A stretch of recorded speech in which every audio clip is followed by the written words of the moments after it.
నమస్తే, welcome to రచ్చ media. పశ్చిమ గోదావరి జిల్లా తాడేపల్లిగూడెం మండలం కొమ్మగూడెం గ్రామం విస్తార సహకార పరపతి సంఘం నూతన పాలకవర్గం అధ్యక్షులుగా అబ్బిన వీర వెంకట్రావు, డైరెక్టర్లు కారింకి గంగయ్య, పచ్చ రామకృష్ణ ప్రమాణ స్వీకార మహోత్సవ కార్యక్రమంలో ముఖ్య అతిథిగా తాడేపల్లిగూడెం నియోజకవర్గం తెలుగుదేశం పార్టీ ఇన్ఛార్జ్, భవన మరియు ఇతర నిర్మాణ కార్మికుల సంక్షేమ బోర్డు చైర్మన్ వలవల మల్లికార్జున ముఖ్య అతిథిగా హాజరయ్యారు. ఈ సందర్భంగా బాబ్జీ మాట్లాడుతూ నూతనంగా ఎన్నికైన పాలకవర్గం ఎటువంటి భేదాభిప్రాయాలు లేకుండా ముందుకు సాగాలని ఆకాంక్షించారు. కొమ్మగూడెం సొసైటీ పరిధిలో ఉన్న రైతులకు ఎటువంటి సమస్య తలెత్తకుండా వారికి అన్ని విధాల సహకారాలు అందించాలని కోరారు. ఈ సందర్భంగా నూతనంగా ఎన్నికైన పాలకవర్గ అధ్యక్ష కార్యదర్శులతో పాటుగా కార్యవర్గ సభ్యులందరికీ పేరు పేరున శుభాకాంక్షలు తెలిపారు. ఈ సొసైటీ పరిధిలో ఉన్న కూటమి నేతలంతా కలిసికట్టుగా సొసైటీని అభివృద్ధి పదంలో ముందుకు తీసుకువెళ్లాలని కోరారు.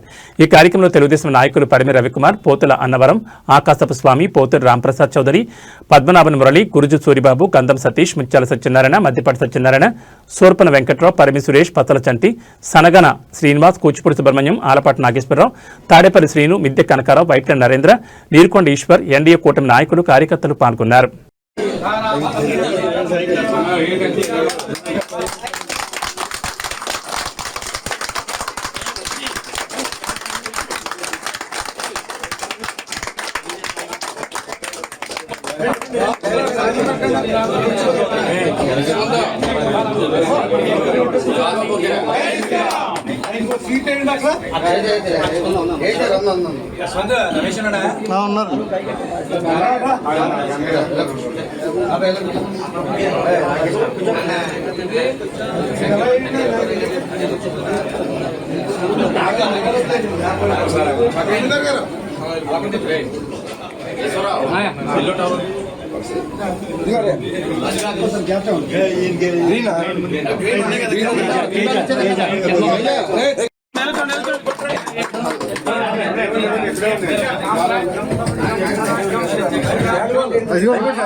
గుర్తింపు తెచ్చుకున్న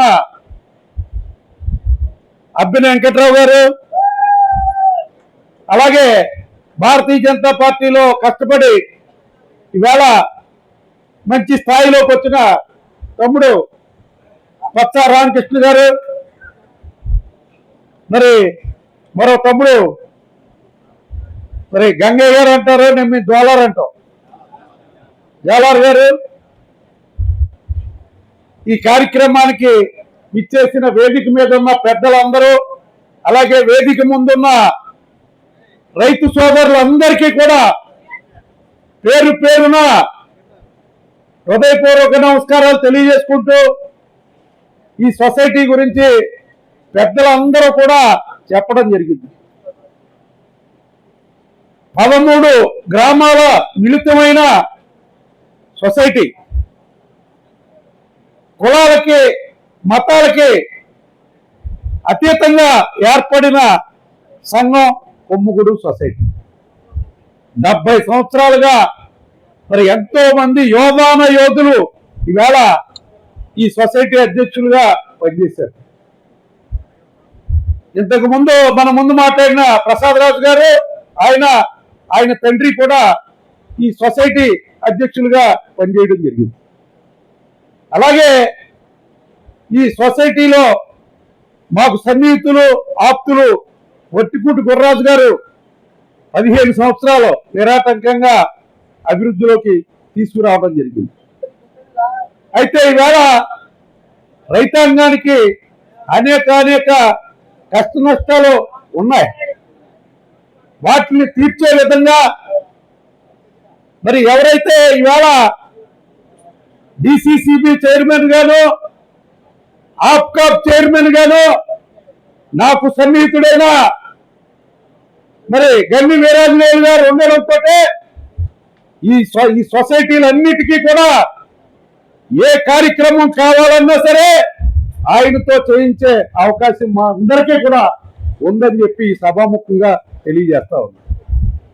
ముఖ్యంగా ఇక్కడ అనేక కార్యక్రమాలు చేశారు. ఇంతకు ముందు నా ముందు మాట్లాడిన వక్తలు కూడా చెప్పడం జరిగింది. ఎరువులు, పురుగుల మందులు, అలాగే స్ప్రేయర్లు, మరి ఏదైతే వాణిజ్య పంటలకు ప్రసిద్ధి చెందిన ఈ 13 ఊళ్ళకి మరి తోపుడు బళ్ళు అంటే కోకోకాయ కానీ కొబ్బరికాయ కానీ పోగు చేసుకుంటానికి అవి వినియోగిస్తారు. అలాగే మరి రైతులకి దాణా కూడా ఇక్కడ తయారు చేసి అమ్మే పరిస్థితి.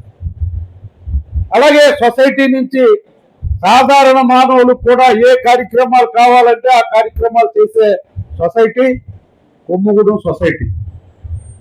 మిత్రులారా, మీ అందరూ ఎలా అయితే గతంలో సహకరించారో యువకుడు ఉత్సాహవంతుడు మన వెంకట్రావు గారికి త్రిసభ్య కమిటీకి సహకరించవలసిందిగా మీ అందరినీ కూడా వేడుకుంటున్నాం.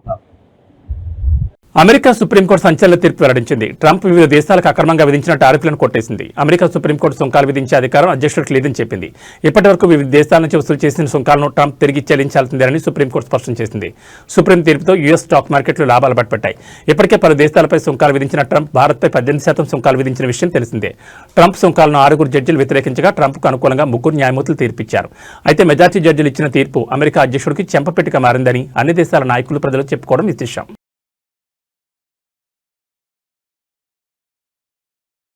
పశ్చిమ గోదావరి జిల్లా తాడేపల్లిగూడెం మండలం మధురగకుంట గ్రామంలో గౌడ రామాలయం నుంచి సగర రామాలయం మీదుగా గాంధీ బొమ్మ సెంటర్ వరకు సీసీ రోడ్ నిర్మాణానికి నిధులు కావాలని గతంలో స్థానిక ఎమ్మెల్యే ప్రభుత్వ విప్ బొలిశెట్టి శ్రీనివాస్ని కలవగా ఆయన వెంటనే స్పందించి ఈ రోజు సిమెంట్ రోడ్ పనులు ప్రారంభించారు.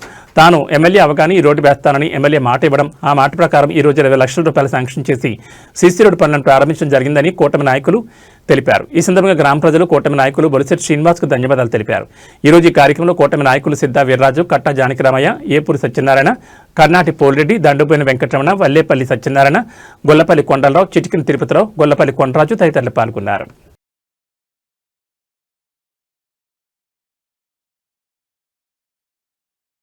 విశాఖపట్నంలోని ప్రముఖ ప్రభుత్వ ఆసుపత్రి కేజీహెచ్లో ఘోర కలి వెలుగు చూసింది. పవిత్రమైన ప్రాణాలను కాపాడాల్సిన ఆసుపత్రి ప్రాంగణంలోనే ఒక అభాగ్య శిశువు మృతదేహం లభ్యం కావడం తీవ్ర కలకలం రేపుతోంది. అది కూడా సాక్షాత్ ఆసుపత్రి సూపరింటెండెంట్ ఛాంబర్ సమీపంలోని ఈ ఘటన చోటు చేసుకోవడం భద్రతా వైఫల్యాన్ని ఎత్తిచూపుతోంది.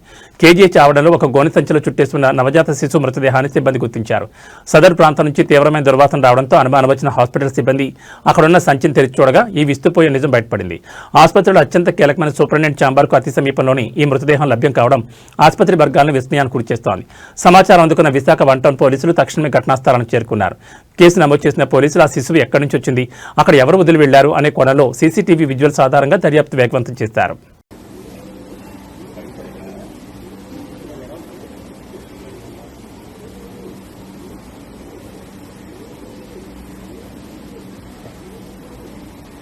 తూర్పుగోదావరి జిల్లా తాడేపల్లిగూడెం శ్రీ సర్వమంగళాదేవి ఆలయంలో నేడు విదేశీ భక్తుల రాకతో సందడిగా మారింది. పశ్చిమ దేశాల నుంచి వచ్చిన పలువురు పర్యాటకులు అమ్మవారిని దర్శించుకుని భారతీయ సనాతన ధర్మం మరియు ఇక్కడి ఆధ్యాత్మిక వాతావరణం పట్ల తమ భక్తిని చాటుకున్నారు. ట్రస్ట్ సభ్యులు ఆలయ మర్యాదలతో స్వాగతం పలికారు.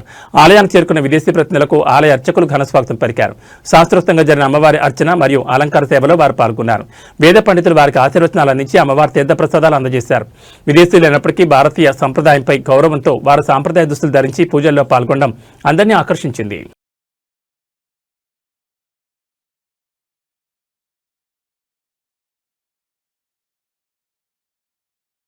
హైదరాబాద్ చెంచల్గూడ జైలు వేదికగా ఉగ్రకుట్ర జరుగుతోందంటూ గత కొంతకాలంగా సోషల్ మీడియా మరికొన్ని వార్తా సంస్థలు వస్తున్న వార్తలపై తెలంగాణ జైలు శాఖ డీఐజీ శ్రీనివాస్ స్పష్టతనిచ్చారు.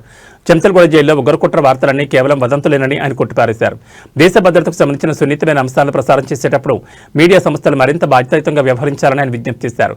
చెంచల్గూడ జైల్లో ఎలాంటి ఉగ్రకుట్ర జరగడం లేదని, వస్తున్న వార్తల్లో నిజం లేదని డీఐజీ శ్రీనివాస్ తేల్చి చెప్పారు. నేషనల్ సెక్యూరిటీకి సంబంధించిన విషయాలను ప్రసారం చేసే ముందు అధికారికంగా ధృవీకరించుకోవాలని మీడియా ఛానళ్లకు సూచించారు. తప్పుడు సమాచారంతో ప్రజలను ఆందోళన గురి చేయొద్దని, బాధ్యతాయుతమైన మీడియా అప్రమత్తంగా ఉండాలని కోరారు.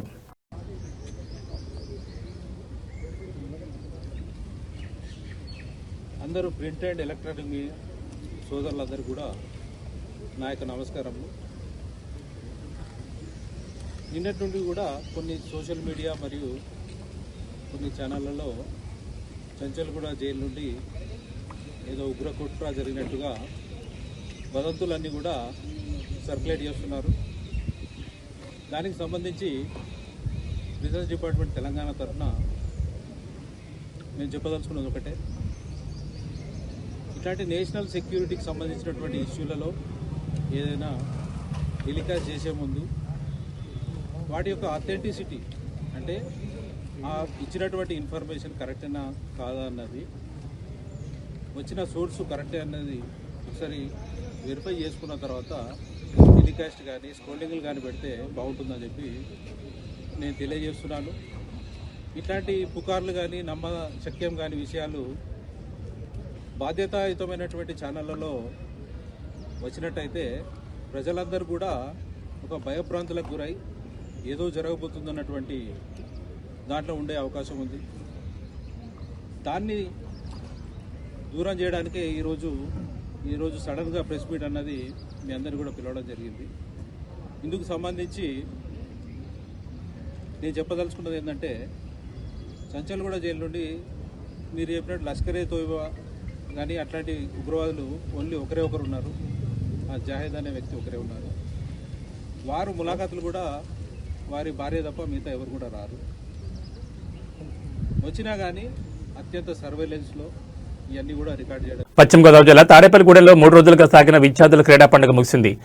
అపస్మా తాడేపల్లిగూడెం జోన్ ఆధ్వర్యంలో నిర్వహించిన ఈ క్రీడా సంబరాలు విద్యార్థుల కేరింతల మధ్య అత్యంత ఉత్సాహంగా ముగిశాయి. క్రీడల ప్రాధాన్యతను చాటుతూ జరిగిన ఈ వేడుకలకు సంబంధించిన ఈ నెల 19న తాడేపల్లిగూడెం నీట్ ప్రాంగణంలో రిజిస్ట్రార్ దినేష్ రెడ్డి ప్రారంభించిన అపస్మా క్రీడా సంబరాలు నేటితో ముగిశాయి. ఈ క్రీడా పోటీల్లో సుమారు 35 ప్రైవేట్ పాఠశాలల నుంచి 2000 మందికి పైగా విద్యార్థులు పాల్గొని తమ ప్రతిభను చాటుకున్నారు. అపస్మా అసోసియేషన్ సభ్యులు, వివిధ పాఠశాల కరస్పాండెంట్ల సమన్వయంతో ఈ కార్యక్రమం విజయవంతమైందని నిర్వాహకులు వెల్లడించారు. ముగింపు కార్యక్రమంలో తాడేపల్లిగూడెం అపస్మా అసోసియేషన్ సభ్యులతో పాటు రాష్ట్ర మరియు జిల్లా యూనియన్ ప్రతినిధులు పాల్గొని విజేతలకు అభినందనలు తెలిపారు.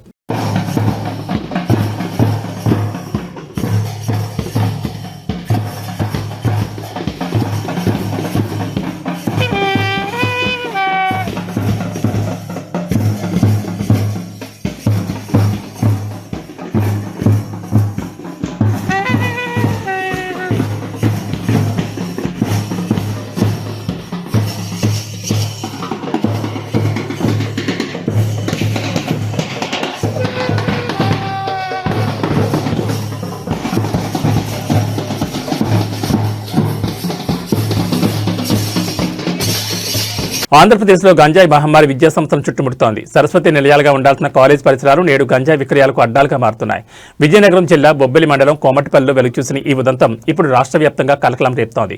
విద్యార్థులనే పావులుగా వాడుకుంటూ సాగుతున్న ఈ గంజాయి దందాపై బొబ్బిలి మండలం కోమటిపల్లి కాలేజ్ పరిసరాల్లో విద్యార్థుల లక్ష్యంగా గంజాయి విక్రయాలు సాగుతున్నట్లు పోలీసులు గుర్తించారు. ఈ వ్యవహారంలో పోలీసులు మొత్తం 11 మందిపై కేసు నమోదు చేశారు. ఇందులో షాకింగ్ అంశం ఏంటంటే నిందితుల్లో ఒక మైనర్ బాలుడు, 7 విద్యార్థులు ఉండడం గమనార్హం. పంపిన బిడ్డలు చదువుకోకుండా గంజాయి మత్తులు చిక్కుంటున్నారని తెలిసి తల్లిదండ్రులు కన్నీటి పర్యంతమవుతున్నారు. తమ బిడ్డల భవిష్యత్ ఛిద్రమవుతోందని వారు గగ్గోలు పెడుతున్నారు. గంజాయి విక్రయాలను ఉక్కుపాదంతో అణచివేయాలని, విద్యా సంస్థల వద్ద నిఘా పెంచాలని కూటమి ప్రభుత్వానికి తల్లిదండ్రులు విజ్ఞప్తి చేస్తున్నారు.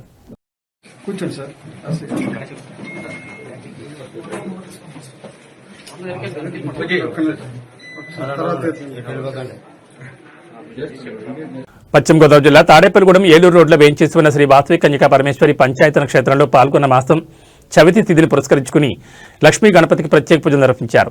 ఉదయం విఘ్నేశ్వర పూజ, మహాన్యాసం అనంతరం లక్ష్మీ గణపతి మూల విరాట్కు పంచామృతాలు, పళ్ల రసాలు, సుగంధ ద్రవ్యాలు, లక్ష్మీ గణపతిని అభిషేకించారు. అనంతరం స్వామివారిని విశేష అలంకరణ చేశారు. ఈ కార్యక్రమంలో శ్రీ ఆర్యవైశ్య సంఘం కార్యదర్శి నున్న బాలా త్రిపుర సుందరరావు, పూర్వాధ్యక్షులు పేరూరు కాసయ్య, ఆలయ కార్యదర్శి ఆలపాటి సత్యనారాయణ తదితరులు పాల్గొన్నారు. పూజ అనంతరం భక్తులకు నీరాజనం, మంత్రపుష్పం, తీర్థప్రసాదాలు అందజేశారు.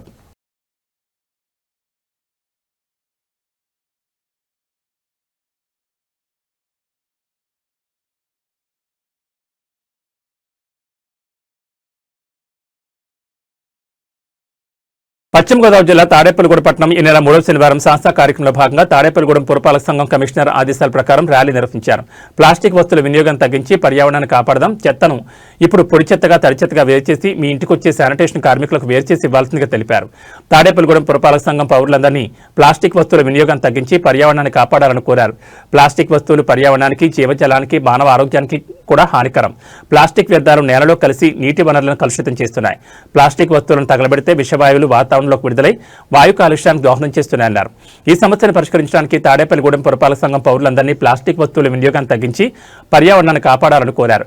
ప్లాస్టిక్ వస్తువులకు బదులుగా కాగితం, జనపనార, మట్టి, వెదురు వంటి సహజ పదార్థాలతో తయారైన వస్తువులను మరియు గుడ్డ సంచులను వినియోగిద్దామని పిలుపునిచ్చారు. ఈ కార్యక్రమంలో పురపాలక సంఘ కమిషనర్ ఎంఎస్ బాబుతో పాటుగా పురపాలక సంఘ సిబ్బంది, సచివాలయ సిబ్బంది, మెప్మా సిబ్బంది పాల్గొన్నారు.